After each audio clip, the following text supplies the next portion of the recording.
Many times we hear guys just walk around there saying, just don't care. I really don't care about what they think. I don't care about this, or I don't care about that. And we're going to be talking about that today. Do you really not care? Talk about that on this week episode number 142 of the Relaxed Male. This is the Relaxed Male, a show that comes to you each week helping men to remove the nice guy from their life so they can actually live their life on their terms. Join the host, certified coach Brian Goodwin, as he helps men step out of their heads and become free from the thoughts that bind them. Hey man, hello and welcome to Relaxed Male. All right, so we're talking about whether you actually care or you don't, and what that actually, why do men like to walk around and actually say they just don't care? Or I'm just built that way. That's just who I am. That's just the way it is. And is this really the fact that they don't care, or is it something different, something a little deeper? We're going to be looking at that a lot more. But before we do, wanted to jump in real quick and say thank you again to the guys who have sent a few boosts and a couple of streaming sats. And again, my list has gotten big enough. I've got to figure out a better way of doing this. I am not catching who that is, but still I've gotten a few sats in. And so guys, thank you again for that. Just lets me know that, hey, I've got someone who's actually listening, and I think it's really cool that they're listening, and that's great. And I'm pumped up that they are actually doing that. And so guys, if you are interested in learning how to stream sats or anything like that, there's a couple of really good articles out online.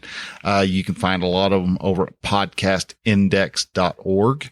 And that's Adam Curry's site. He's actually got a lot of good information. He's the actual one who is spearheading the whole podcast 2.0 movement, and which is allowing for Satoshis to be streamed and things like that. And it's really cool to listen to his podcast 2.0 show, because it's got a lot of great information in there. Some of it gets really deep, and I have no idea what in the world they're talking about, but it's fascinating to hear nonetheless. But also, welcome guys. If this is your first time, I guess I should have probably thrown that at the beginning before I did the thanks, but still.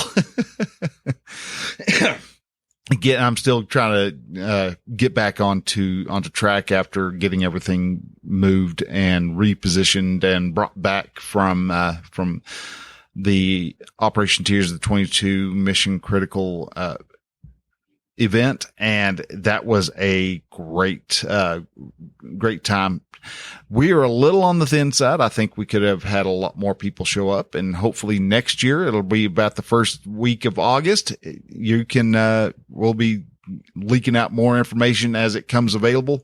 And hopefully we can start seeing a whole lot more veterans, because veterans guys, y'all are important, and we do need to make sure that we keep the number of veteran suicides down, if not completely eliminate them. That would be awesome if we could, but if not, at least get it down below the 22 a day, because that's just 22 too many.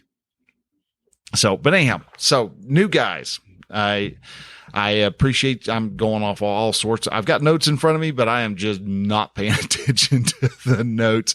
So anyhow, so we've got, if you're a new guy, new listener, man, I want to personally say thank you for listening. Hello and welcome to a group of men who are out to ensure that we get rid of the nice guy in our lives. The nice guy sounds nice. It sounds like a great thing, because, who doesn't want to be nice? But yet the nice guy really isn't nice. He is a wolf in sheep's clothing, essentially.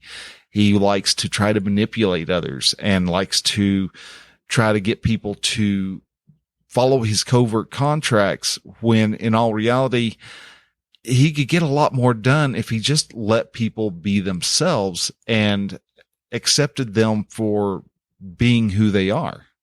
And so one of the great ways of doing that is just what we're talking about here on the relaxed male, and how we can actually take mindset of being our own man, doing our own thing, living life on our terms, and actually how that fits in with helping becoming a better person, becoming a greater person, becoming the man that society really wants. And believe it or not, no matter what society wants to tell us, when we are an individual and we actually practice our individuality, and we actually become a man who lives their life on their terms, we actually do more for society. We actually contribute more to the people around us. We actually bring people a more fuller, richer life because we want to live life on our terms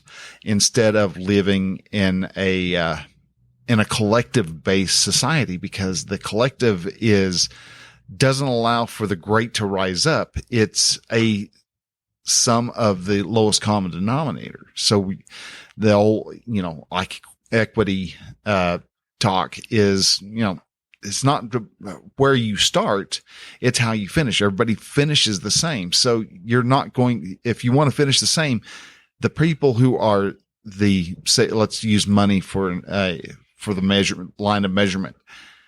That means everybody is going to be just as broke as the low person, because the low person doesn't want to do the work to become as successful as the highly successful people, the rich people. So what happens is the rich have to be brought down to the poor person's level. And yeah, that sounds as awful as it is, because why try? Why get your hopes up? And why should you even try to better yourself if you're going to be nothing more than just as broke as the other person? So but if you allow everybody to be their individual, and yeah, there's going to be poor people, and that's terrible to hear that. But at the same time, a lot of people have a hard time catching this. They choose to be poor.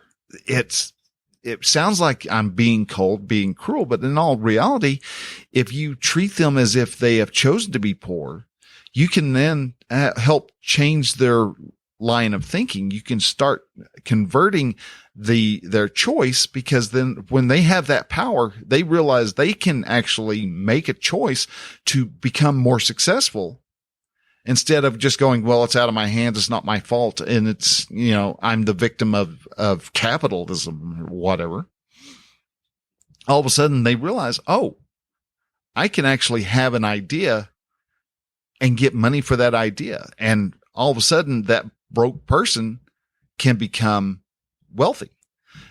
We've seen that and shown examples of this over and over and over again through U.S. history.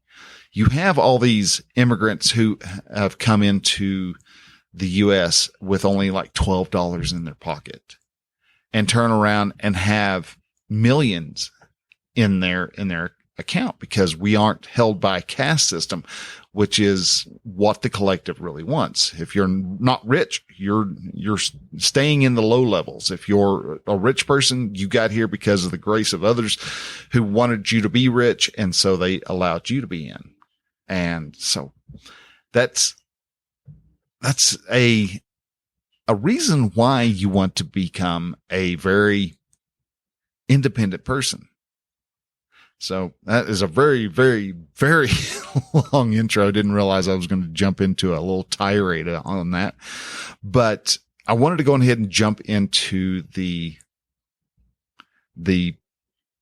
topic at hand for this week. And it's about whether or not you really care. You hear a lot of guys, especially guys who are going down the MGTOW, men going their own way. These men who have decided they are going to be the victims of their own victim mindsets. And so they decide that they're not going to they're not going to care. They're not going to partake in society. They're just going to do their own thing. They're going away. They're leaving society all in the dust. And why? Because they just don't care anymore. And as you talk to guys, you may come across guys who go, well, that's just who I am. That's just my nature. Really? Is that really just your nature not to give a crap about anything? And then you have guys who say they just flat out just don't care anymore. And they don't care what other people think. They don't care what other people do. They're just there, and other people can do what they want. And, they're going to do their thing and the rest be damned. And I kind of understand that. And to a point, you can almost say that's a bit of what I talk about on the show, is not caring what other people think or act or how they interact. And you don't want their thoughts to run your life. But at the same time, you do want to allow people into your life, because we are human. We are a species of animals that have a tribal aspect to us. We have a group aspect to our living. That's where we get a lot of our enjoyment from, is from the interaction from other people. And one of the things I noticed when we were out in Moyers this last weekend was that very thing, that, hey, I've noticed felt better.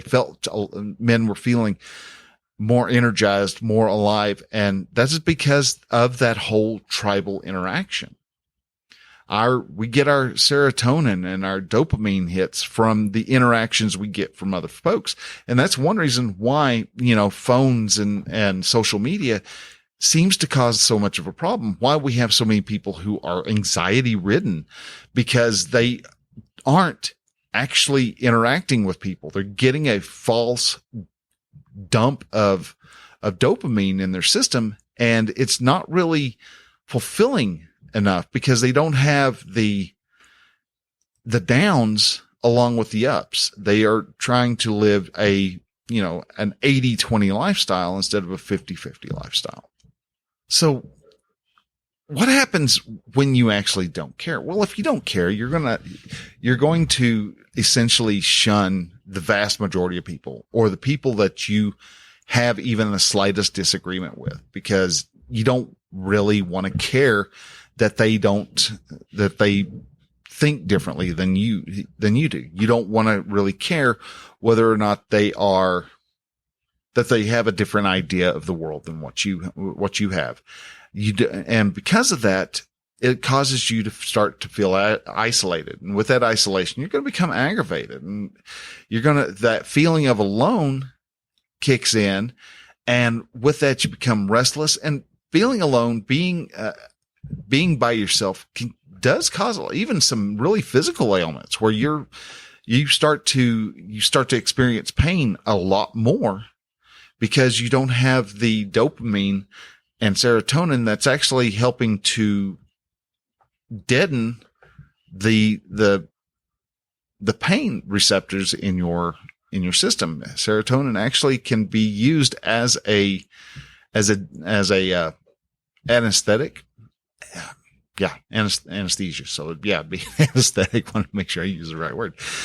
And so you don't hurt as much. And I've got some friends who were in the military, and they often talk about how much pain that they're in. They're from they'll say from about their mid chest down, their back hurts, and their hips hurt, and their knees hurt, and their ankles hurt, and their toes hurt, and their skin hurts, and everything else about them hurts. And if you really sit back and you look at it and you examine what they are doing in their life, they really don't have anybody in their life. And the pain gets worse when they don't have anybody that they're commonly interacting with, and especially with new people interacting with. That is where you get the bigger hits of dopamine. Yeah, there's a lot of danger when you go into meeting new people, and we'll get into that here in a bit. But when you go through and you don't care, you're putting up a wall around yourself and around who you are, as a means to protect yourself from what harm other people can do. and the judgments they may have. And a lot of times we will actually judge people on the fact that they've judged us, which is really interesting and fascinating because, it's just a big old thought circle that they're judging me and I think they're judgy. And so you calling them judgy is actually you judging them that the fact that they're actually being judgy. And we do this a lot. We throw ourselves in, we think we're protecting ourselves by cutting off all these extemporaneous people. We keep folks from at bay when in all reality, if you really want to have a better, richer, fuller life, you allow more people in. You start to care more about people. You care about those around you. You can actually truly even love your enemy if you wanted to. You can love those who don't like you at all and could care less whether you do something or not. And so if you hear any scrapes, grunts, thumps, or anything like that, that's Rain the Dane. She's sitting right here beside me and decided she needed to chew on a stick, and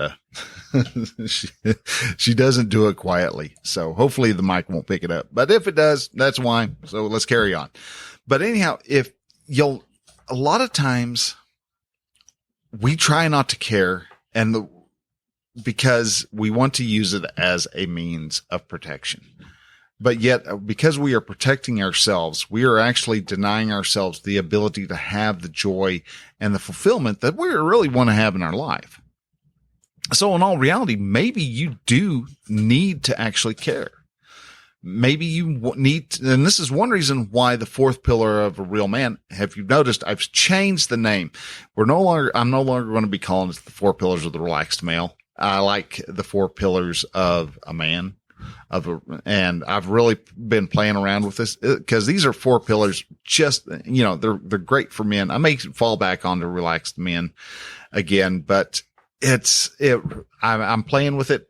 These 4 pillars I know are incredibly important for men to have a fulfilled life, but, playing with the name, I'm always fiddling around with stuff. I'm not ever 100% satisfied with, A, B, or C. And cause I think, well, maybe D will work. So anyhow, little side note,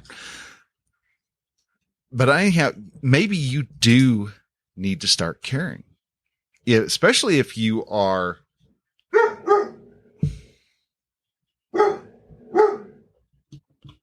now caring for people can be a really scary item, especially if you are somebody who is making sure that, you're trying to protect yourself. Cause, maybe you've been hurt by people in the past. Maybe you had a friend, somebody who you deemed to be a really close friend, turn around and just violate every ounce of trust you gave to them. Maybe they sided with somebody else. Maybe you've gone through a particularly hairy divorce and it was high conflict and there was nitpicky about everything, and you were all in her business and she was all in your business. And by the time y'all got done, it was just scorched earth policy. And, why do you want to go through that again? Why do you want to go through that type of heartache, that type of pain, that type of discomfort?